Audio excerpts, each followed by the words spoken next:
नमस्कार. मिरगेंची वात्रटिका आणि कविता या यूट्यूब चॅनलमध्ये आपणा सर्वांचं सहर्ष स्वागत. मी अशोक मिरगे आणि आज एक असं छोटं काव्य मी आपणाला ऐकविणार आहे. दररोजच्या वात्रटिकेमध्ये आपला राजकारण हा विषय असतो. चालू घडामोडीवरील घटनेचा समाचार मी घेतलेला असतो.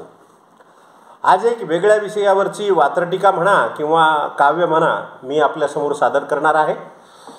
काल उगीच असं मोबाईल चालत असताना फेसबुकला एका कवीची पोस्ट वाचली, कवितेला पुरस्कार मिळाल्याची, आणि मानाचा तुरा शिरपेचा वगैरे वगैरे मोठाले शब्द ते वाचले आणि आत्मचिंतन केलं थोडं की कसलं झालं हे साहित्य क्षेत्र. किती असंख्य उदंड पुरस्कार झालेत आणि कविता केली की लगेच पुरस्कार, आणि पुरस्कार देणारे प्रतिष्ठाने एक स्पेशल त्याच्यासाठी सुद्धा तयार झालेत की ते मॅनेज करून आणि विक्री करून पुरस्कार देतात. हे अत्यंत वास्तव आहे आणि पुरस्कारातले 80% पुरस्कार हे असे असतात. हे माझं ठाम मत आहे, वैयक्तिक मत आहे.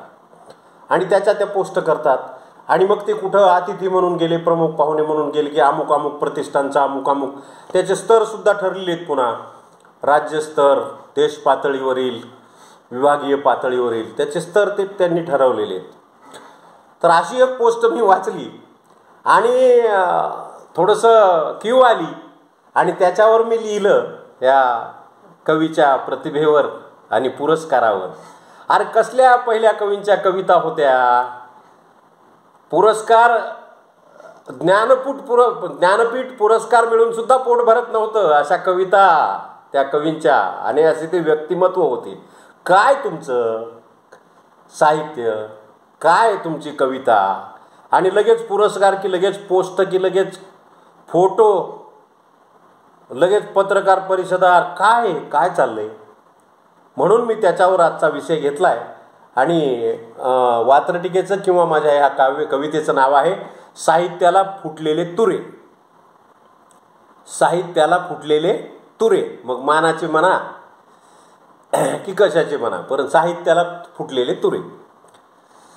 कविता ऐकायला आलेले श्रोते जेव्हा अर्ध्या कवितेतच उठून जातात, कविता ऐकायला आलेले श्रोते अर्ध्या कवितेतच उठून जातात आणि अशाच कवीच्या कवितेला सध्या पुरस्काराचे तुरे फुटतात. कविता ऐकायला आलेले श्रोते जेव्हा अर्ध्या कवितेतच उठतात, अशाच कवीच्या कवितेला सध्या पुरस्काराचे तुरे फुटतात. यमका वाचून आणि अर्था वाचून ज्यांची कविता अडलेली असते, यमका वाचून आणि अर्था वाचून ज्यांची कविता अडलेली असते, तुरे फुटलेल्या उसाला जशी आतून दशी पडलेली असते. शेतकऱ्याला हे कळलं बघा अर्थ. ज्या उसाला तुरा फुटतो ना त्या उसाला दशी पडलेली असते आणि मग त्या उसाला भाव नसतो. त्याला कारखाना कमी भाव देतो, रसवंतीवाला तर घेतच नाही, असा दशी पडलेला ऊस. नुसत्या फोटोचा धुमाकूळ असतो मात्र एक गोष्ट होत नाही. नुसत्या फोटोंचा धुमाकूळ असतो मात्र एक गोष्ट होत नाही, आणि त्यांची पुरस्कार प्राप्त कविता कुठेही पोस्ट होत नाही. अजूनही बघा तुम्ही करतच नाहीत ते पोस्ट. साहित्याचे पोस्टमार्टम आणि भाषेच्या पाठीत सुरा असतो.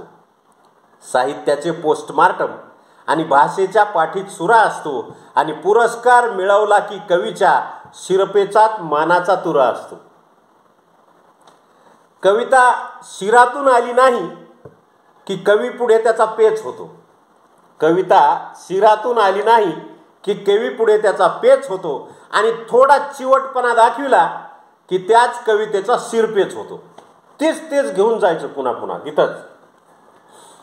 मग ते चिवटपणा पाहिला की कदरून लोकांना वाटतं देऊन टाका एखादा पुरस्कार, जाऊ दे.